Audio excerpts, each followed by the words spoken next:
Ассаламу алейкум, угарман жана көрөрман. Насихат радиосунда жана Насихат телеканалында диалог программасы. Аналпарган Айпер Абдыбек кызы диалогтун бүгүнкү мейманы Motion финансылык компаниясынын негиздөөчүсү Курманбек Жошбаев. Сиз болгону 27 жаштасыз. Бизнестин көзүн тапкан жашкерлердин катарын толуктайсыз. Финансылык сабаттуулук боюнча дагы сабактарды өтүп жүрөсүз. Сиз өзүңүз кайсыл жаштан баштап финансылык сабаттуулукка жетиштиңиз эле? Мен негизи көп нерсени бара-бара мындай жаш өткөн сайын көп нерсени фундаменталдык негизде эң астынан карап баштайт экенсиң. Мурда үстүн эле карап чечим чыгарат болчубуз да. Негизи өзүм айтканда чечим чыгарат болчумун. Азыр карасам, мен өзү ошол финансы тармагында жаштыгымдан финансы башында бул математика да, мен мектепте ала турган болсок, мен мектепте 4-класста окуганда көрсөм, мен 4-класстын математикасын баарын тетрадка жазып, мугалимге алмала тапшырып коюп болчумун. Азыр эстеп кетип атпайм. Тапшырып коюткем дагы отура берип болчумун. Мен ойлойт эле, сен бүтүп коюпсуң, анда 5-класска көтөрбөйсүң депчи. Ошондой учурлар болгон да. Айтайын дегеним, 1 ай, 2 ай мурда мен сабак тапшырып бүтүп коюп болчумун. Анан түшүнүп калдым, менин артыкчылыгым бул менин математика, алгебраны башкалар караганда салыштырмалуу жакшы билгеним. Мисалы үчүн 8-класстар тапшыра турган математиканы мен 7-классымда барып эле тапшырып келе берет болчумун конкурстардачы. Ошол менин математикадагы артыкчылыгым, мен Кудайдан берген артыкчылыгым ушул болгон экен. Кийин мен 9-классты бүткөндөн кийин коллежге барып тапшырдым. Коллежде банк иши боюнча 3 жыл окуп, кызыл менен бүтүп, 3-курсту бүтө элек, дипломду ала элек банкка официалдуу ишке киргем. Мен сразу эле алышкан. 25 адам ичинен экөөбүз өткөнбүз, ошолордун бирөөсү мен болгом конкурста. Банкта ошол 17 жашымда 2 жыл иштегем, 17-18 жашымда. Кийин банкта өзүңүздөр билесиздер, средний айлык бир 200-300 доллар, 20-25 миң сом жаш болгонбуз. И ошол учурда IT технологиясы эми келе жаткан болчу, 2015-2014. Мен айткам, андан көрө бул жакта байкелерим бар болчу Москвада. Кел андан көрө маркетинг, IT тармагын үйрөн деп атайын мен кесибимди алмаштырып жаш болчумун, Россияга кеткем 2015-жылы. Ошол жакта 2015, 2017, 2018 3 жыл бою ошол Mail.ru, Яндекс, Rambler.go деген чоң IT компаниялар бар, алардын курстарын окуп, тажрыйба кылып, ошол Россиядан эле заказдар аткарып баштаганбыз. Интернет-магазин, сайттарды, приложениялар жасап баштайсың да. Мен биринчи ошентип өзүм команда түзүп иштей баштагам. 2018 бүтүп 2009 башында анан Бишкекке келдим. Мен ойлогом Бишкекте анча өнүгө элек. Көрсө чындап эле өнүгө элек экен. Биз келип ошол жакта иштеп баштадык. Маркетинг, онлайн школалар түзүү, интернет-магазиндер боюнча. Мен ошол эле учурда өзүмдүн финансы тармагымды да өнүктүрүшүм керек болчу. Ал жакта өнүктүрүп, команда кылгандан кийин мен толугу менен финансыга өтүп кеттим. Финансыга өтүп кетип, финансыда эң биринчи ошол СНГда топ болгон бардык тренерлердин эң чоң курстарын окуп биттим. Сайдмурат Давлатов, Закир Ибрагимов, Мухаммедзянов, Шамил Алаудинов, дагы ким бар? Бүт баарын окудум да, 1,5 жыл ичи. Алардын 4 айлык курсун мен 4 күндө окуп болчумун. Скорость 2ге коем, полный угам, конспект кылам и все, түшүндүм. Өтүп кете берем да. Ошентип бүтүп түшүнүп калдым, булар эми фундаменталдык простой эле нерселерди берет. Мен чоңураак нерсени окушум керек да. Атайын Казакстандагы чоң байкелердин сабактарына барып 1 жылдык наставничестволорун окуп, Маргулан Сейсенбай, Эрик Найман деген украинец, Герчик деген эң чоң трейдер дүйнө боюнча 4 жолу топ 1'de алган Америкада. Ошолордун курстарын окуп, кийин Кыргызстан өзүнүн фондулук биржасынан сертификаттан өтүп, балуу кагаздары боюнча финансист деп, Госфиннадзордон ошол профессионал брокер деген лицензия алдык. Ошентип азыр финансылык компанияга келдик да. 3 жылдык тажрыйба негизинде 2020-дан баштасам, 3 жыл ошол интенсивдүү ушул жакта иштеп, азыр өзүбүз ошол уже лицензиябызды алып атабыз, буюрса жакында алабыз. Биринчи этабын алдык, уже экинчисин жакында алабыз деп турабыз.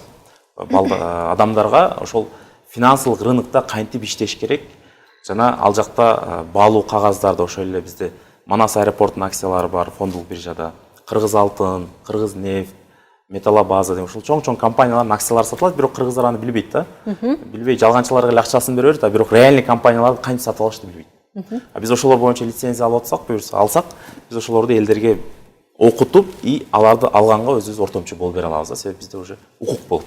Бардыгыбыз эле мындай көп акча тапканга аракет кылат экенбиз, бирок тапкан акчабызды сарптаганды, топтогонду, үнөмдөгөндү биле бербейт экенбиз да. Бул акча топтоонун сырларын, үнөмдөөнүн жана анан иштетүүнүн жолдорун айтып бересизби? Мындай элге пайдалуу бир кеңеш болсун да. Элде мен мисалы үчүн 2018ден баштап элдер менен иштеп баштасам, консультация берип 5 жылда 10 000 адам менен сүйлөштүк десем, жүздүк адамдар менен семинар өткөн учурлар болгон, форумдар болгон. Адамдарда бир көйгөй бар, фундаменталдык көйгөй да. Адамдар оозунда мен акча топтошум керек дей берет. А бирок ичинде ар дайым сарпташым керек дейт. Мисалы, ар бир адам өзүн ойлосо, билет канча акча келет, аны каяка сарпташын өзү билет, бирок оозунда мен топтошум керек дей берет да. Эмнеге десе, аларда финансыны топтоо, сактоо характери жок. Аларда характер просто ар дайым акча алат, аны коротуп, ошого кайф кылып көнүп калган. Адамда ал характер болбосо, ал нерсени кыла албайт да. Мисалы үчүн боксер бокска чыгыш үчүн ал 1 жыл муштап, бокс уруп, мындай айтканда, характер пайда кылат да. Көтөрөт, күчтөнөт, урат. Любой спортсмен ошондой характерге алат. Сиздер деле мисалы үчүн ушул жерде туруп интервью алыш үчүн же болбосо эфир өтүш үчүн 4 жыл окуйсуздар турабы, андан кийин 5-6 ай стажировка, характер пайда болот да. Автоматтык түрдө адаттар пайда болуп калат. Сен ушундай отурасың, уже баштап кете бересиң да. Финансылык сабаттуулукта да ушундай характер пайда кылыш керек. Бунун чыгашаны пландоо, кирешени пландоо, ошого жараша пайыздарын түзүп бөлүштүрүүнү 6 ай, 1 жыл бою кагазга жазасызбы, азыр телефондо программа ачсаң, ошолорду жазып, бүт пландап, ошону өзүңдө сиңиришиң керек. Как дисциплина. Отургузганыңдан кийин уже сенде автоматически оозуң менен сөзүң, оюң бирдей болуп калат. А бизде элдерде ошол 6 айлык өтүү этабы, армия деп коебузбу, стажировка деп коебуз, ушул эч отурбайт да. Өздөрүн эле алдай берет. Экөө эжелер келет, мен ушу акчам мындай кылам, тигиндей кылам. Жок, акчасы эмне десе, ремонт кылдым, анан диван алдым, да бир нерсе кылдым. Да акча жетпей жатат, керек болот. Ушундай да. Өздөрүн өздөрү жүдөтөт, мындай айткандачы. Ошон үчүн биринчи финансыны сактоо, тартиптөөнү, жөнөкөй эле характер, адат пайда кылыш керек. Ал автоматически акылга отурат, болду. Ал ошол сиз 10% топтойм дейсиң, 10% топтоп баштайсың. 20% топтойм, топтоп баштайсың. Жөнөкөй эле нерсе да. Жакшы. Финансылык сабаттуулук туурасында кеп козгоп атабыз. Негизи мен башка өлкөнүн жарандарын кеп козгоп эле коеюн. Кыргыздар акчаны кандай сарптайбыз, кандай үнөмдөйбүз, кандай топтойбуз? Негизи финансылык жактан сабаттуулугубуз барбы? Кыргызстанда 99% адам финансылык сабаттуулугу жок, биринчиден. Байы болсун, кедей болсун да. Мисалы үчүн айына 10 000 доллар тапканда эле карасаң кар сурап жүргөн болот да. Айына 20 000 доллар тапканда эле кар сурап жүргөн. Эмне десе, просто жүдөйт. Планы жок. Эмне десе, жөнөкөй эле характер пайда боло элек да, пландаганчы. Бардык нерсени сразу алгысы келе берет. Кыргыздардын эң чоң көйгөйү ушул. Сразу үйлүү, сразу машина алуу, сразу жерлүү и сразу да. Бул учурда сенин финансың жетпейт да. Аны өзүң пландашың керек. Кээ биркилерин 5 жылга жылдырышың керек, кээ биркилерин 3 жылга жылдырышың. Мындай осознанный түшүнүп, пландап, ошол нерседен кетиш керек. Бизде баарыбыз эркеби билбейм, бардыгын бир алгысы келе берет. Карызга болобу, кредитке болобу, ипотека болобу, кызыгы жок. Аны сен төлөй аласың, төлөй албайсың, ойлонмой жок. Бир жайга Кудайдан болот, период. Карыздын акырына чейин кете берет да. Ошон үчүн болгон ойлонуу керек, пландоо керек. Ошонун өзүндө характер пайда кылыш керек. 50 000 табасыңбы? 10 000 сомун коюп кой, болду. 40 000ге моундай жашайт да, Кыргызстан деңгээлинде. Ошондой. Андан ошол финансылык жактан сабаттуу болуунун кандай артыкчылыктары болот? Финансылык сабаттуу болуунун эң чоң артыкчылыгы адам ар дайым тынчтыкта жашайт. Себеби сен билесиң, сенде финансылык көйгөй болбойт. Эмнеге десе, сен өзүң финансың канча сумма келишин пландай аласың. Канча чыгаша кылышыңды алдын ала пландап көзөмөлдөй аласың. Сенде кокус чашылар болуп кетпейт. Эгер Кудай өзү эле түз мындай сыноо берип койбосочу, так жөнөкөй жашоодо сен пландай аласың. Канча киреше келет, канча чыгаша кетет. Канча сумма сенде ар дайым сакталып турат, жана сен өзүң мындай кокус бир жаман учур болуп калса, эми кара күн келет деп коет го кыргыздарда. Ошол күнгө атайын 6 айлык, 12 айлык финансылык подушка деп коет, запас акча. Аларды сен топтоп атайын сактап койгонсуң месталарында. Кээ биркилерин алтынга салып, кээ биркилерин банкта шотко салып дегендейчи. Сене бүт пландалган да. И сен иштерин кыла бересиң, сен андай майда чүйдө нерсеге көп деле кажаат болбойсуң да. Ошондо сен башың жакшыраак иштейт. Салыштырмалуу акча ар дайым жетишпейт. Кокус бир нерсе болсо, акча таппай карыз сураган адамга караганда сен тынч, башың жакшы иштейт и кээ бирки нерселериң эффективдүү, ийгиликтүүрөөк болот да. Жакшы. Бүгүнкү күндө дүйнө бир абдан тездик менен өнүгүү жолуна түштү. Өзгөрүүлөр дагы аябай болуп көрбөгөндөй өнүгүп жатат. Буга чейин сиз дагы IT тармагында дагы эмгектенгенсиз. IT тармағында иштеген адистер соңғы жылдары что 2030-2040 жылдары IT доору келатат деп мындай кулак кагыш кылып атышат да. Анан биз кылган иштердин баарын азыр роботтор кылып калат депчи. Анан роботтор ушу биз кылып аткан жумуштарды кылып калса, биз эмне менен алек болуп калабыз? Анан биз ушул доорго кантип даярданышыбыз керек? Негизи бизде Советтер Союзунда бир чоң көйгөй болгондо, мамлекет бардык нерсени чечкен дагы эл эч кандай креативин, акылын иштетпей калган да. Сен союзда жашасаң, сен акылдуу болушуң кереги жок болчу да. Сен болгон колуң бутуң күчтүү болсо ишти кыла бересиң, сага өзүңө керек акчаңды бермек да. Азыркы доор бул реалдуу адамдардын өзүнүн потенциалын көрсөткөн доор болуп калды. Ар ким өзүнө өзү ким креативи күчтүү, ким башын жакшы иштете алат, ошол алдыга озуп кете берет да. Роботтар келет, булар биздин ошол кол буттун кыла турган ишин гана алат да. Жөнөкөй рутина деп коебуз, кайталанма иштер, ага акылдын кереги жок, креативдин кереги жок, ойлонуштун кереги жок. Ошол иштерди баарын роботтар кылат. Бул бар нерсе. Мисалы үчүн уборщица робот кылат, ага акылдын кереги жок да. Мойка же тамак кылуу акылдын кереги жок. 10 жылдан бери бир түрдүү тамак кыласың, ага креатив менен акылдын кереги жок да. Аны роботтар кылат. Аны чындап эле бериш керек. Адамдар Аллах Таала бардык нерсеге салыштырып, адамдарга акыл бергенден кийин ал чыныгы акыл иштеш керек да. Креатив кылыш керек. Ошол роботтардын үстүнөн ойлонуп башташ керек. Аларды кантип иштетем, каяка иштетем, кантип иштесем эффективдүүрөөк болот, кантип иштесем сапаттуураак болот. Бирок ар ким өзүнүн сферасында. Бирөө медицинада жөнөкөй иштер роботторго тапшырыш керек. Точечный иштер. Медицинада мисалы үчүн жөнөкөй эле статистикада бир медсестра күнүнө 100 жолу үкөл бере турган болсо адамдарга минимум 50%-ын туура эмес саят да. Биринчисиндечи оорутат. Эми адам кыйналат да, аны жаман көрөт, анан кайра экинчисин саят. Ушундай да. Робот точечный, ал 99%. Бир караганда бир саят болду. Ага нерв болбойт, ал кээ бир нерселерден кыжалат болбойт, аялы үйүнөн чалып калса нерв болбойт да. Ушундай да, көрдүңүздөр, демек роботтар рутина жөнөкөй иштерди точечный кылат. Жөнөкөй эле тамак. Мисалы тамак бышырганда аял бир нерсеге чалып кетип, кичине көрөк туз салып койсо, 10 адам туздуу тамак жеп калат. Туура. Робот эч нерсеге таасир албайт. Ошо 30 грамм салыш керек, 30 грамм салат бүт. Көрдүңүздөр, демек жөнөкөй иштерди роботторго тапшырыш керек. Адамдар более креативдүү, более акылды иштете турган иштерге өтүш керек да. Кайталанма иштерден чыгыш керек. Заман ошону талап кылат. Кайталанма иштен чык, күнүгө өнүк деп атат да. Бизде мурдатан 4 жыл окуп коюп, 30 жыл ошол эле ишти кыла берген көнүмүш адат болуп калды. Ушуну алмаштырышыбыз керек. Жакшы, сиз буга чейин дагы IT академиясын жетектеп келгенсиз. Бүгүнкү күндө жаштардын талабы кандай буга? Бизде эң чоң көйгөй фундаменталдык билимдер аябай жеңил берилип калганда. Мисалы үчүн үй бүлөлүк тарбия бекем болсо, балдар окууда да бекем болот экен да. Бизде жылына ошол 200-300 бала келип 1 жыл окуйт да. Ичинен болгону 2-3-4 эле адам кызыл сертификат менен өтөт да, мындай диплом менен өтөт да. Аны көпчүлүк айтат, эмнеге силер жакшы окутпайсыңар дейт да. Жок, туугандар, биз жакшы окута турган биз садик эмеспиз. Биз жакшы окута турган 1-класстан 4-класска чейин окута турган мектеп эмеспиз да. Биз баарын акылы түшүнгөн 20 жаштагы балдарды окута турган чоң, мындай айтканда, академия да алчы. Башы жайында, адеп аклагы, тарбиясы жайында болгон адамдарга биз кесип үйрөтөбүз. Көпчүлүк адамдар бизди фундаменталдык билимге алмаштырып алат да. Силер тарбияны жакшы беришиңер керек эле, силер аларды жакшы окутушуңар керек. Жок. Биз болгону кесипти үйрөтөбүз, а кесипти ала алганга аларда жөндөмдөрү мурдатан тарбияланыш керек. Садикте жакшы окуш керек, мектепте жакшы окуш керек, үй бүлөдө жакшы тарбия көрүш керек. Анан алып келип бир нерсени алат да. Ошондуктан бизде балдар 70% аябай слабый болду. Демек биздин тарбиябыз начар, фундамент начар. Эмнеге десе, өзүңүздөр билесиздер, үйдө чоң ата менен чоң эне эле карайт да. Чоң ата менен чоң энени аябай жакшы көрөбүз. Болгону алар аябай эркек кылып тарбиялайт. Аны түшүнүшүбүз керек. Өзүнүн ата энесиндей кылып уруп, кармап, бекемдеп, мужикти мужиктей кылып, кызды кыздай кылып чыгара албайт да.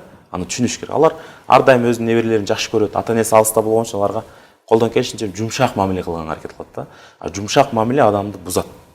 Өзүңүздөр билгендей эле, дарак жумшак болсо курт жейт дейби. Ошош биздин балдарыбыз аябай эрке, жумшак болуп чыгып калды. Чоң маселе. Сиз кандай тарбияландыңыз эле сиз ушундай үй бүлөдө? Мен тарбиям кичине катуураак болгон. Мен өзүм ата энем колунда тарбия алгам. Мен билем, мен 4-классымда эки менен чоң байкем бар. Бирөө 8 жаш чоң, бирөө 10 жаш чоң. Мени кадимгидей чыгып, кадимгидей жыгач менен алып уруп салат болчу. Мен атам да катуу болчу, ал табак менен алып башыма бир коет болчу, мисалы 5-классымда да. Эгер бир нерсени туура эмес кылсаң. Мындай бир жолу кылганда четко түшүнөсүң да экинчи жолу кылбаш керек экенинчи. Ал мындай эркелемей, мындай кыл демей жок да. Бул керек экен. Себеп адам ар бир ишти олуттуураак алганга жардам берет экен. Себеп удар бар да. Удардан кийин адам олуттуураак мамиле кылып калат. А бирөө сүсү-мүсү кыла берсе адам жеңил көрөт да тугутпой баштайт экен да. Ошол нерсени карап коюш керек. Эми аябай эле уруп салуу эмес, бирок бекемирээк тарбиялаган бул кийин ал ошол ишине жардам берет да, ар бир ишти олуттуу көрөт. Эмне үчүн бизде ажырашуу көп? Эмне үчүн бизде жалганчыларга алдануу көп? Себеби бүт баары жеңил ойлонот. Тез эле акча табам деп барса, ал анын 1000 долларын алат, эртеси күнү жок, алданып калган. А үй бүлө курсам сонун болот дейт, бир айдан кийин ажырашып жүрөт. Бүт баарын жеңил көрүп, эрке болуп көнүп калган да. Ошол чоң көйгөй болуп атат. Жакшы, сиз дагы эки баланын атасысыз. Сиз дагы балдарыңызга тарбия катуубу үйдө? Жок, менин балдарым азыр 1 жашар, 2 жашар. Мен ойлоп атам, буларга бир 5 жаштан кийин тарбияны өз ордуна коюп коюш керек да. Мен ойлоп атам, бир 5-7 жаштан кийин булар кичине түшүнүп баштаганда базалык нерселерди башташ керек. Жакшы, сиз эң негизгиси ушул жаштарга басым жасап атам, анткени сиз көбүнчө жаштар менен иштейсиз да. Ошо жаштардын тарбиясы, жүрүм туруму, анан ошо ишти андан ары алып кетүүсү, кыргыздар биз жалкоорок келебиз го, башка мамлекеттерге салыштырганда караганда дагы арттабыз дегендейчи. Анан жанагы IT тармагында окуган балдардын канчасы ушул өз ошол алган билимин өздөштүрүп кетип жатат? Эми ачык айтканда 10-дон 20%га чейин. Бир группада 12 адам окуса, бир жылда акырында келип, бир 5 адам калат да, 50%. Калгандары бир ай, 2 айдан кийин IT меники эмес экен, мен күнүгө 3-4 саат отуруп код жаза албайт экенмин деп ушинтип кетишет. Калган ошол 4-5 бала калат, ичинен дагы 3кө окуган, 4кө окуган, 5кө окуган болот. 5кө окуган бир 1-2 чыгат. Калгандары жөн эле ата-энеси оку деген, ошолорду көңүлүн калтырбай эле келип кетип жүрө берет. Ошол экөө алат, экөө өзүнүн аракетин кылып, кээ биркилер проект жасайт. Мисалы үчүн бизде балдар проект жасады, мектептерге багында коңгуроо деп коет, автоматика ошолорду орнотуп жүрүшөт, бир 6дай мектепке орнотту окшойт, ар биринен $100 алат. Өздөрү окуган 7 айлык билимин кайра уже бир айда $600 табышты да. 3 бала жасаган биргеликте проект. Айтканда стартап деп коет, ошол өздөрү IT боюнча элге керектүү бир көйгөйдү чечкен программа жасайт, ошону чыгарат. Кээ бирки балдарыбыз азыр онлайн неме жасады, меню жасашты, официанттын кереги жок. Ар бир кафеге отурган адам келет дагы, телефонунан эле заказ берет, кухнядан заказдар автоматически чыга берет. И болгон ортодон бир ассистент кыз очередь менен алып келип столдорду тарата берет да. Бул бизде иш жүзүнө кирдиби? Кирди, бирок бизде кафелер даяр болбойт. Коркот. Биз азыр официанттар кое берсек, анан эртең кыйналып калбайбыз деген мындай. Элдер IT-ге дагы даяр болуш керек экен да. Даяр эмеспиз биз азыр. Кичине даярдыгы аз болду. Көп бизнесмендер коркуп атат. Автоматизацияга аракет кылышы мындай жай да.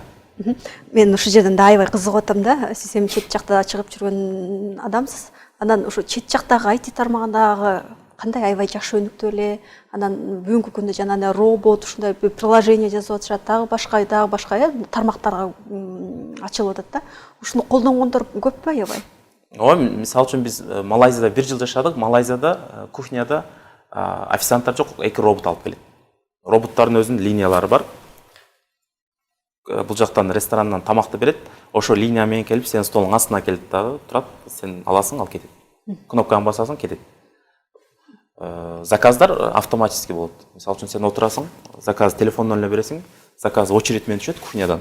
Мындай таныш билиш жок да, мисалы үчүн бизде официанттар келет да, мен муну клиент келди, срочно бер тамак дейт. А башкалардын очередь турат да, көрдүңүздөрбү? Автоматически андай жок, коррупция жок. Келет, очередь чыккан 12, 13, 14пү? Очередь менен берет. Болгону бир эле адам. 100 адам отура турган жерде бир адам тейлейт. Официант эмес, ал ассистент деп коет, ошол кухнядагы тамактарды эле очередь менен бере берет, чек менен эле. Болду. Көп нерсе ушундай өнүккөн да. Самолеттон өткөнүңдө адамдар паспортуну эметет, баягы өзүнүн эле мындай темири бар, ошого тийгизесиң, болду, өтө бересиң таможняда. Сени печать уруп, бетиң карап антип өтмөй жок да. Көп нерсе автоматически. Бирок биз демек арттабыз аябай. Биз аябай бир минимум 30 жыл арттабыз. Регистрация кылганда келип очередь күтпөйсүң да, келесиң, кичине ана терминал бар, акча салгандай эле. Кнопканы басасың, паспортун көрсөтсөң, автоматически сага чыгат билетиң. Кете бересиң. Эми жана башында айтып өтүп кетпедимби, дүйнө тездик менен өнүгүп атат депчи, биз кааласак дагы, каалабасак дагы үйрөнгөнгө туура келет деген кеп да бул. Ошондуктан биз көрөк креативдүү иштеткенге өтүшүбүз керек. Себеп эми биз мусулман болгондон кийин Куран окуп турабыз. Куранда айтат го ятафаккарун деп, мисалы, акыл жүргүзгүлө, ойлонгула. Динибизде айтат, чен бир нерсени кайталай бергенден көрө болгону бир 2 саат аалам жөнүндө ой жүргүзгөнүң ошол башка амалдарга караганда жакшыраак деп, мындай бизге өзү акыл жүргүзгөнгө, ойлонгонго динибиз аябай түрткү берет да. Биз болгону аны көп иштетпей калдыкпы, билбейм. Бизде азыр көпчүлүгү ошол кайталанмай иш менен эле отуруп калды. Эң чоң көйгөй ушул. Жаштардын көбү кайсы жумушта иштешет? Мен эми өзүм жаш болгонум менен, бирок башка чөйрөдө, анан сиз күнүгө канча студентти кабыл аласыз, канча студентти окутасыз дегендейчи, азыркы күндө жаштардын жумушка болгон талабы, алардын көз карашы кандай? Жаштардын көпчүлүгү официант болуп иштейт, бизде келген студенттер. Повар болуп иштейт. Көпчүлүгү ошол күнүмдүк жумуштарда иштейт. Тазалоо, стройкаларда көпчүлүк балдар ошентип иштеп калат да. Бизде ошол кайра эле тарбиядан бекемдик жок да. Мисалы үчүн келет, байке мен идеям бар, идеяма акча алганга инвестор тапсам болобу дейсиң да. Сен колдоп коюн, ооба тапсаң болот, бирок ошол идеяңды кагазга полный түшүрүп келсең десе, байке аны мен билбейм да, значит болбойт экен деп кетип калат да. Болгону телефондон сурады, а сен ага бир действияны түшүндүрсөң, ошол действияны кылбай туруп артта кайтып атат да.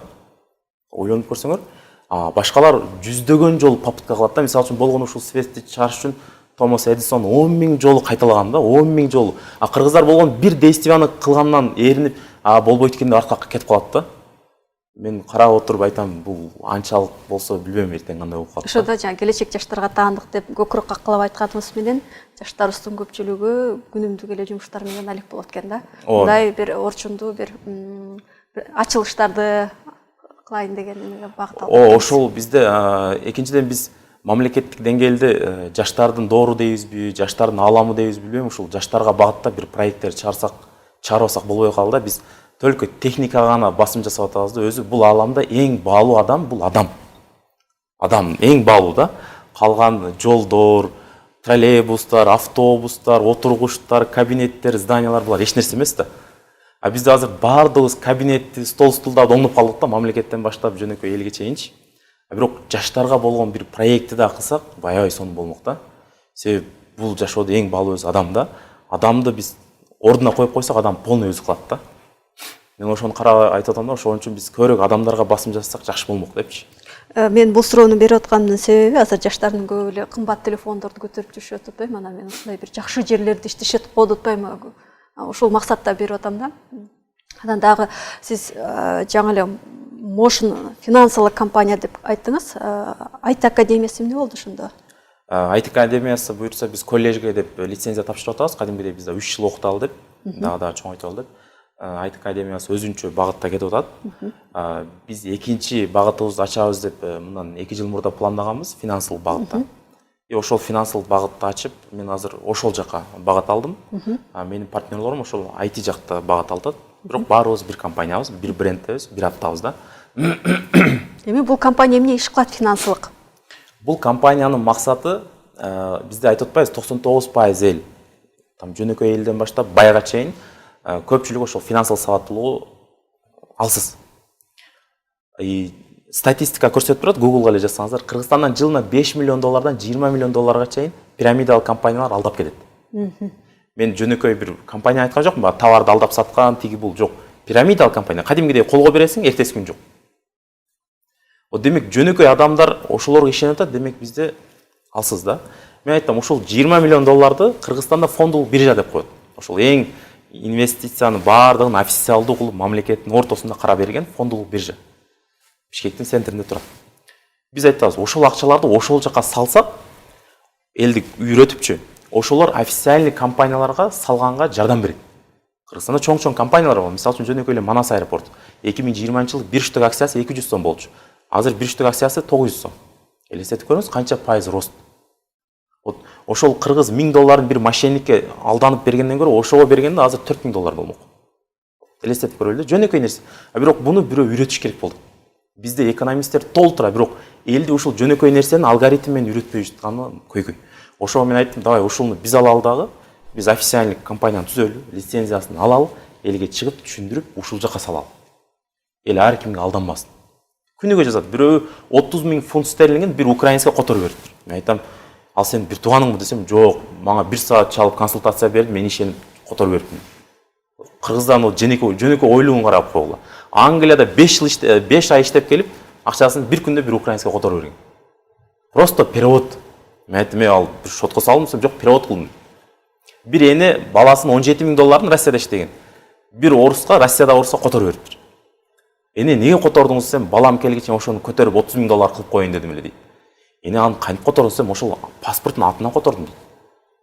Аны ким артка кайтарып берди? Мамлекет да кайтарып берди, потому что ал өзүнүн каалоосу менен которуп берди, өзүнүн тууганы которгондойчу. Мен айттым да, эл аябай жөнөкөй да. Муну оңолтуп, үйрөтүп, официалдуу жолго салыш керек. Биз ошонун аркасынан жүрөм да. Демек сиздин багытыңыз элди финансылык сабаттуулукка жеткирүү. Финансылык инвестициялык сабаттуулукка жеткирүү. Себеби мен билип атам, бизнестер бар, акча салсаң, ошол акчаң кайтат. Бирок эл ага жетпей жатат да. Элдин ал сабаттуулугу ачылбай жатат. Эл буга чейинки бир рекламалар менен эле адамдарды алдап, муфти анан президенттин сүрөттөрүн коюп эле элди алдап толтурат, азыр деле интернетте жүрөт да. Ошолорго алданып калып атат да. Ал официалдуу эмес, алар жалганчылар. Ал өзү бирөөсү бир Индонезияда отурушу мүмкүн, бирөөсү бир Түркияда отурушу мүмкүн. Элден алдап акчасын алып коет да. Маегиңизге терең ыраазычылык билдирем. Жакшы кеп кеңештерди уктук. Анан сизге эркин микрофон, дагы кошумча айта турган кеп кеңештериңизди айтып калыңыз. Мен өзүм Россияда деле жүргөм, айылда да жүргөм, мал багып, шаарда деле жүрдүм. 2 жылда 15 өлкөгө бардым. Стамбул, Турция, Сингапур. Айтайын дегеним, биз ата-энелер балдарыбызга көбүрөөк көңүл бурсак жакшы болот эле. Көпчүлүк айтат да, мен айына 50 000 рубль табам Россияда, барып иштесем мынча табам дейт. Эгер болгону сен 2-3 жыл балаңа жакшы тарбия берип коюп, кичине сабыр кылып тарбия берип койсоң, ошол балаң чыгып, ошол 50 000 рубльди 50 000 доллар кылып кайтарып берет да. Биз өзүбүздүн келечегибизди бузуп атабыз. Мындай айтканда, төлкө кара жумуш кылып, адамдар өзүнүн өстүрбөй, жөнөкөй жашоонун ситуациясына түшүп кетип, көпчүлүгүч өзүгө да өнүктүрбөй, баласын да өнүктүрбөй, 2 поколение өлүп калып атат да, мындай айткандачы. Bir поколение өзү төлкө кара жумуш менен калып кетти. Экинчи поколение балдары кароосуз калды, алар өз билемдик менен ар нерсе болуп жүрөт, алар да өлүп калып атат да, тамырларычы. Айтайын дегеним, ушинтип 2 поколение кетип калып атат да. 2 поколение өлгөндөн кийин 3-чү поколение кандай чыгышы уже Кудайдан. Чирик чыгып калышы вероятность көбүрөөк болуп атат да. Ошондуктан мен сунуштайм, ата-энелер колдон келишинче өзүңөрдү бекем кармагыла, сабырдуу болгула. Мен атам айылда эле дыйканчылык кылчу, 3 баланы окутчу. Дыйканчылык менен эле. Бири да Россияга кеткен эмес. Дыйканчылык 2 гектар жер бар, 1 гектарына дароз эгесин, 1 гектарына будай эгесин. Ошол менен бирөөсү Ошто, бирөөсү Кызылкайда, бирөөсү айылда үчөөбүз окутчубуз да. Айтайын дегеним, сабыр кылып аракет кылсак, ушул Кыргызстанда деле ырыскыбыз жетет. Болгону балдарды билимдүү кылып коелу, балдар эртең ошону акта берет да. Мен ошону тилейт элем, сурайт элем.